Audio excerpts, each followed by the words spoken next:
जे अंजली तमानिया, लक्ष्मण हाकेंचं असं म्हणणं आहे की वंजारी समाजाच्या नेत्यांना टार्गेट केलं जातं। एकीकडे ते म्हणतात की असं कोणाचंही समर्थन करत नाही किंवा एखाद्या समाजाकडे असं मी बोट ठेवत नाही, मात्र आता ते असं म्हणतात की वंजारी समाजाच्या नेत्यांना इथे टार्गेट केलं जाते, डायव्हर्ट करतायत मुद्दा हा की निखिला हे म्हणणंच खरं किती हास्यास्पद आहे की आज जी घटना घडली आहे, इतकी क्रूरपणे एका व्यक्तीची हत्या केली गेली आहे।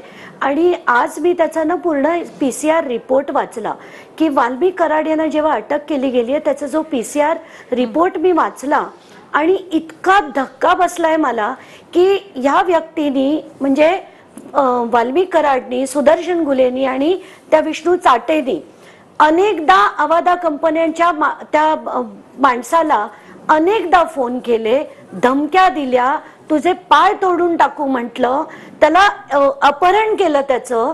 मे मध्ये जाऊन त्यांनी त्यांच्यावर कंप्लेंट देखील दिली, पण त्याच्यावर कुठल्याही प्रकारची कारवाई झाली नाही।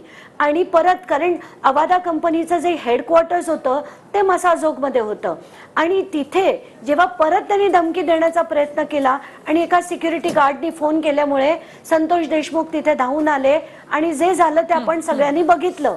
आणि त्यानंतर इतक्या क्रूरपणे त्यांची हत्या करणारा माणूस कुठच्याच समाजाचा असू शकत नाही, कुठच्याच समाजाचा नाही। त्या माणसाला शिक्षा ही झालीच पाहिजे।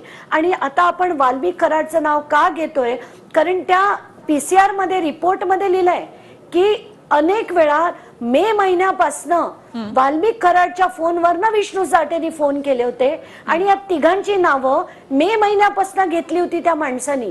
मे महिन्यापासून त्यांचा छळ केला गेला, अवादा कंपनीच्या अधिकाऱ्यांना छळ केला गेला, त्यांना एकाचं अपहरण देखील झालं होतं। ही माणसं कुठल्या एका समाजाची असू शकतात का? आणि पूर्वीच्या जमान्यात जसं मी परत तेच म्हणते की भगवान बाबा, संत भगवान बाबा कसे होते, त्यांनी अख्खा समाज बदलण्यासाठी किती सामाजिक म्हणा, सांस्कृतिक म्हणा, शैक्षणिक म्हणा जे प्रबोधन केलं होतं, तसे लोक आता राहिलेलीच नाहीये।